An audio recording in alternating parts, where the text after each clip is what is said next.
Yo, what's going on, everybody? It's your boy Naruto Explain here, bringing you guys another Boruto 2 Blue Vortex discussion. Today, I want to switch things up a bit and discuss something that I've seen brewing in the comment section for a while now, which is this belief that a lot of fans still seem to have that Naruto and Sasuke, they're going to be reintroduced in the story at some point later on and get a power-up that upscales them above their prior levels of power. Their peaks of their characters in the entire Naruto franchise. That's why in today's newest Naruto Explain video, I want to address this whole premise of this conversation. I want to get my thoughts on it and lay out what I do believe very strongly is the likely outcome for this whole Naruto and Sasuke situation, and why, as of this recording, almost a whole 4 years since Sasuke lost the Rinnegan and Naruto lost Kurama, we still have a chunk of fans who can't let go of Naruto and Sasuke being these unstoppable powerhouses that fans, they will always forever remember them to be. So for full disclaimer, like I did in the video where I addressed the question of was class rep gaslighting Sarda, I'm gonna say some things in this video that are likely gonna piss off both sides. Sumire fans have emailed me crazy stuff and sent me crazy DMs as a result of that video, even though the thumbnail is likely gonna poke fun of this situation like it did with the Sumire video, or it is going to lean very heavily into giving Naruto and Sasuke a mega power up on the thumbnail to both reflect the topic as well as have a certain segment of people caught in 4K saying this video is me predicting Naruto and Sasuke getting power-ups and going beyond their primes because they can't grasp the concept that thumbnails reflect the topic but not necessarily my stance in the video, which brings me to the topic at hand. Will Naruto and Sasuke get these monster power-ups that fans still appear to be yearning to want? Well, as you can tell from the intro, or rather as you should tell from the intro, I am skeptical of it, and it says low down my list as seeing something like Rock Lee showing up in the manga using the 8th gate at any point. I'll buy that there has been snow in Hawaii for the whole month of November, and I was literally there for the last week of the month and the first 4 days of this month, and it never snowed. So no, I don't think it's gonna happen, but let's look back at why people believe there is a chance that they'll be revealed to have come out with a power-up that goes beyond their primes. Baryon mode for Naruto and the Rinnegan for Sasuke.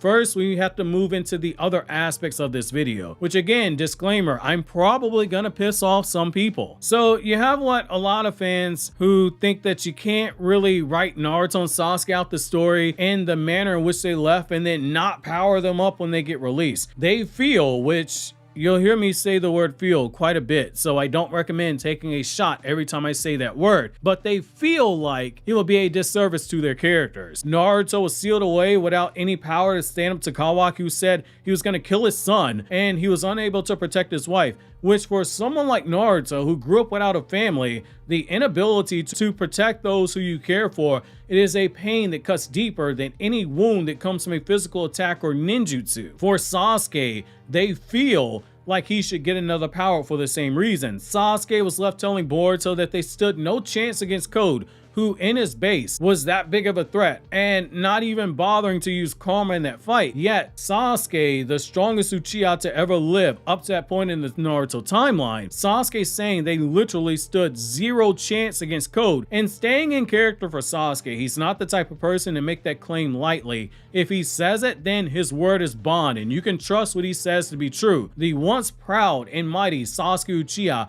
a man who has been wanted by the ninja world twice as a rogue ninja. He was unable to protect his student Boruto in a way that didn't result in him sacrificing himself, and he was begging his student to protect his daughter. It was his last wish to him, protect Sarda. Some fans, they might see this as a whimper for the two big heroes of the 4th Ninja War to go out in that way. Yet, I don't just disagree. I vehemently disagree with that whole premise, because I am doing what I'm suggesting that you do, which is take the emotion out of it and look purely at it from a writing perspective and look at the themes behind the decision here. These are two men who, for the majority of the 97 volumes that have been produced so far in the Naruto franchise, 72 volumes of Naruto's manga, the bonus volume that Kishimoto drew in 2015 for the Shin Uchiha arc, the 20 volumes for Boruto Part 1, and the 4 volumes we have right now for Boruto 2 Blue Vortex,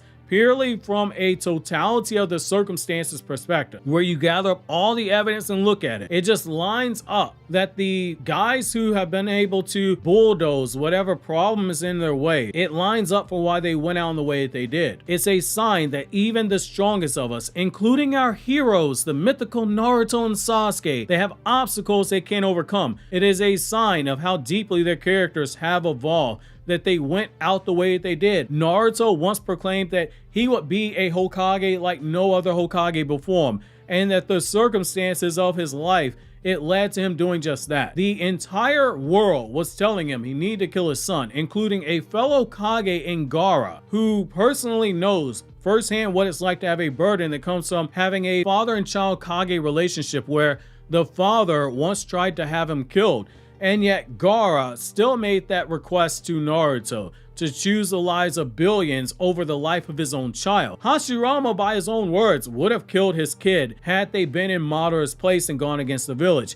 Minato, when faced with the choice of being a father and being a Hokage, he chose his duty as Hokage, knowing full well that sealing Kurama into Naruto via the method he chose, it meant death and a lifetime of loneliness for Naruto. He looked his wife dead in the eyes and said, "Hey baby, I gotta do this." That life that Naruto lived is what allowed him to make the decision to choose blood over the blood of the entire world being destroyed. That life that Naruto lived is what caused him, even when face to face with Kawaki, being told what it was he planned to do, he stood in the defense of his son, despite knowing Kawaki was emotionally at his limits or near them, telling Kawaki that he'd have to kill Naruto before he killed Boruto, knowing full well that not only could Kawaki do it, he'd seen Kawaki kill his son before, but he'd also likely kill Hinata as a result, because she would not sit by while Kawaki killed Naruto and then goes off to kill Boruto. Hinata would have got her head crushed in. It's a heartbreaking scenario for Naruto, but it showed strength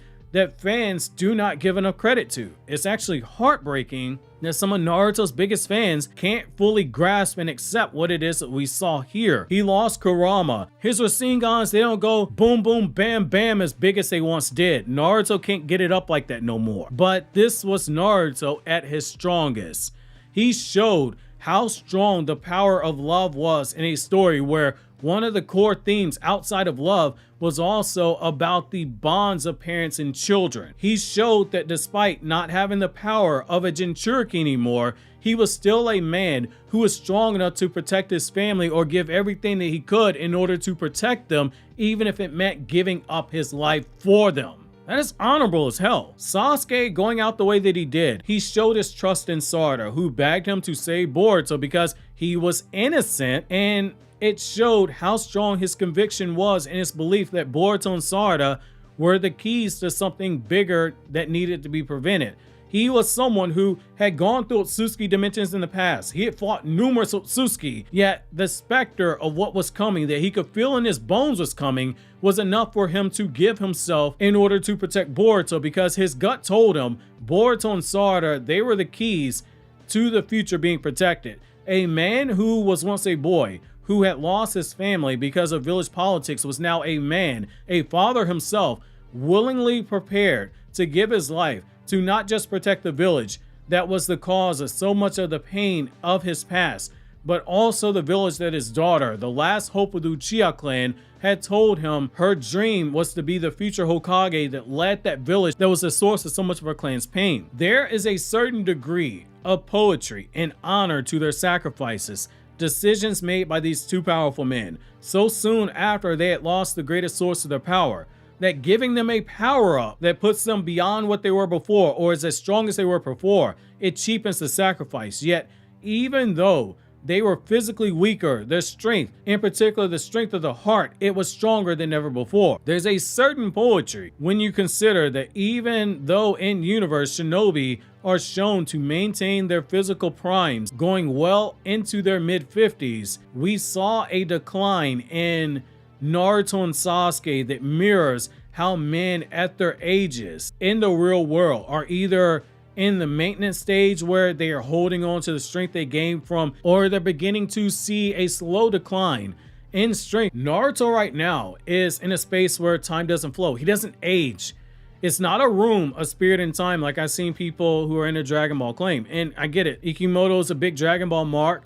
He said it as much himself that he draws heavy influence from Dragon Ball. However, I mean, there's been no indication of that being the case. The only way that that's different is if Naruto had been able to meditate despite being in a constant slumber, which meditation, it raises the spiritual energy, which is what makes up yin chakra. But since that idea was first even considered, and I considered it at first, since that was first shown to us, we have confirmation that the only person who is capable of movement and possessing awareness in that time space is Kawaki. Unless we get a remote hint that Naruto, while he's in there, which I strongly doubt happens, that Naruto maintains some mental faculties in his brain and etc.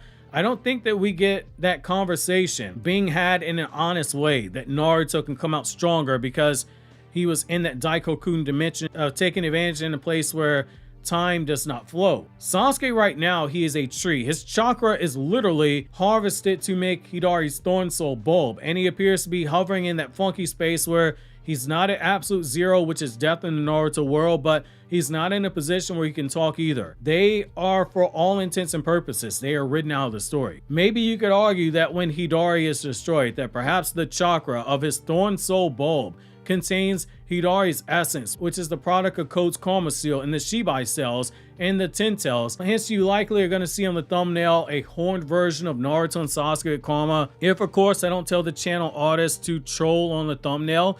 However, I do believe that goes against the purpose of the writing that we've seen so far. I get it, the idea of Naruto, the guy who we watched go from a magic marker sniffing, spilt milk drinking buffoon to being the strongest Hokage to ever live. The idea that he does not come back as this unstoppable titan. It gets people in their feelings, yet symbolically it fits. Take away the theme of Naruto, or rather one of the themes being that the next generation eventually surpasses the one prior.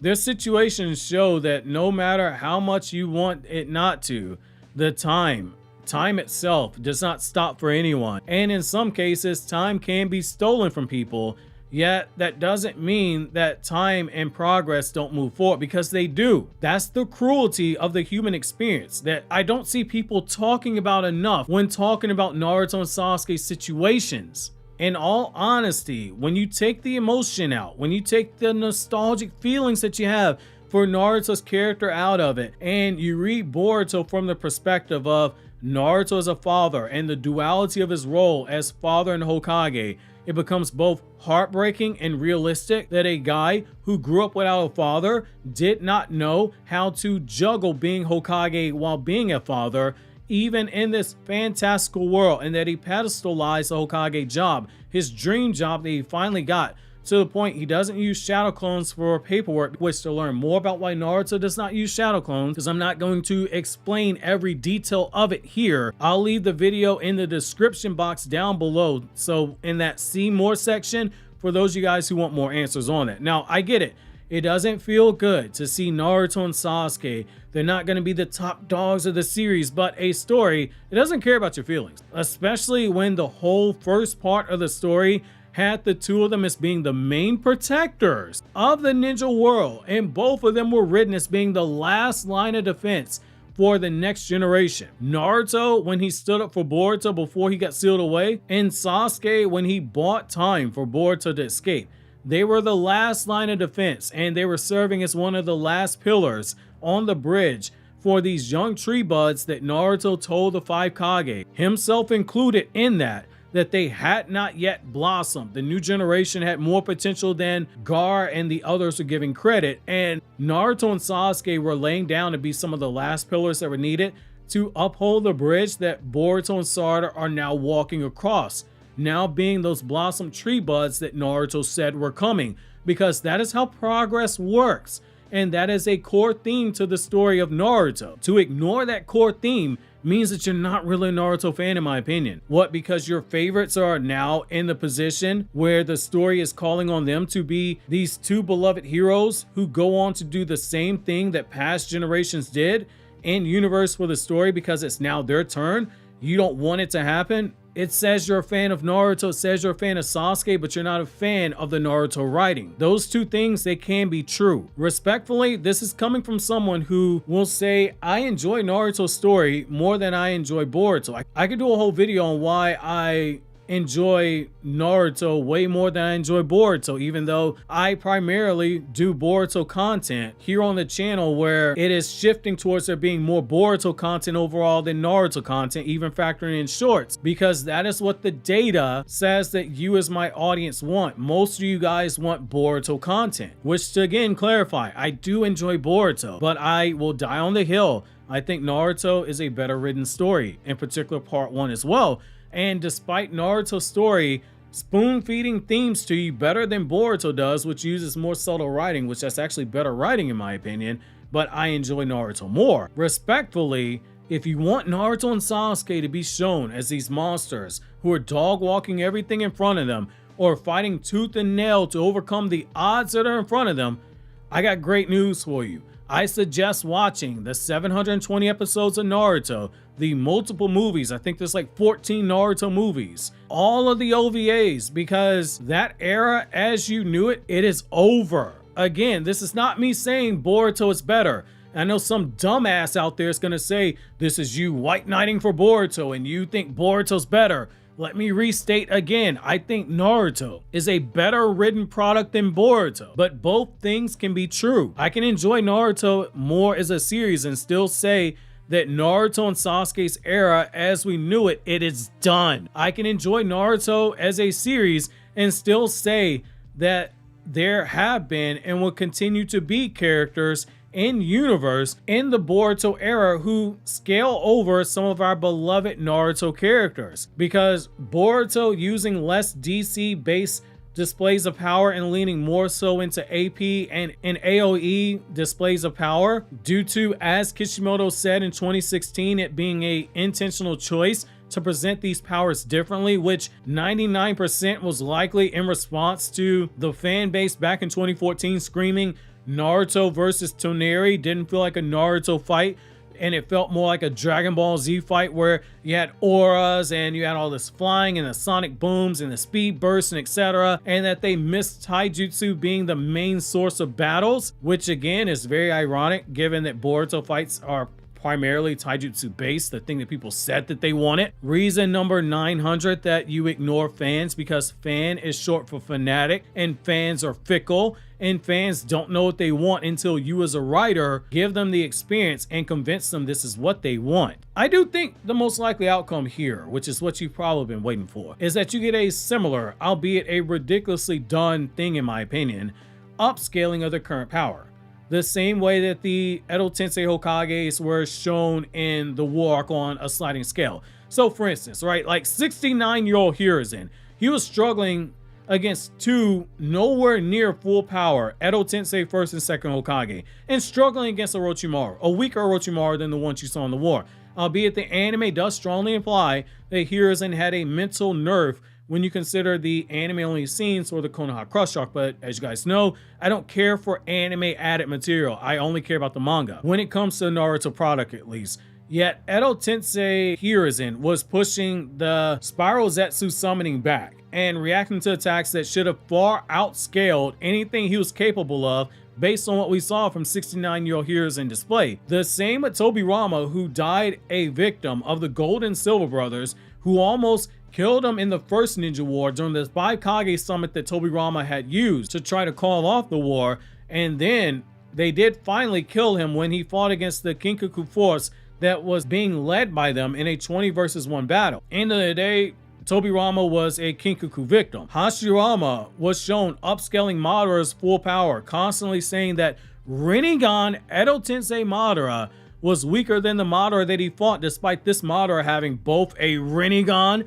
and Hashirama cells, which by extension has upscaled alive Hashirama's power level. The same when he upscaled blind Sage Mode alive Madara revived and proceeded to say that that Madara had still not regained his full power as he remembered it, despite that Madara making a fool out of EMS Sasuke and Sage Mode War Arc Naruto, which War Arc Naruto using Sage Mode is a fiend, way stronger than the Naruto you saw fight Pain. The Edo Tensei Hokages, they got some serious upscaling, but they still played a support role in the final battles that you saw in Naruto, with Minato playing a key role in helping 8th Gate Guy fight against Madara, and then they were eventually put on the sidelines so that Team 7 could fight Kage alone.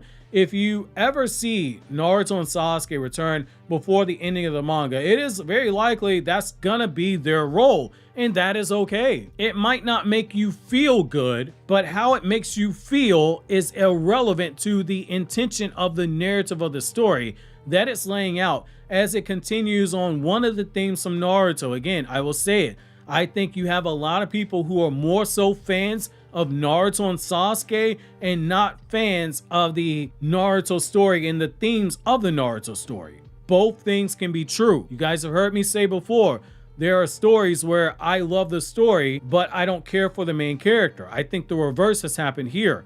You might not feel good about any of this, but in universe, here's the kicker. In universe, Naruto and Sasuke, they're going to feel good about knowing and potentially seeing with their own eyes that their children have surpassed them and are now the last line of defense for the ninja world. The torch has been passed. At the end of the day, that is what is most important. Feeling like Naruto and Sasuke should be the top dogs, or just as strong as their children, or be strong enough to be more than just a support role character like the Edo Tensei Hokage, that is, respectfully speaking, as delusional as me saying I feel like I got a shot with Danielle Rose Russell despite the fact I've never met her in real life. But hey, I'm delusional enough to say I'm gonna meet her one day, I'm gonna shoot my shot, and we're gonna get her last name changed. But at the end of the day, I will make peace with, hey, that's not gonna happen. And I would suggest you do the same, or click here to watch the After Naruto Shippuden playlist to see the stories that you might see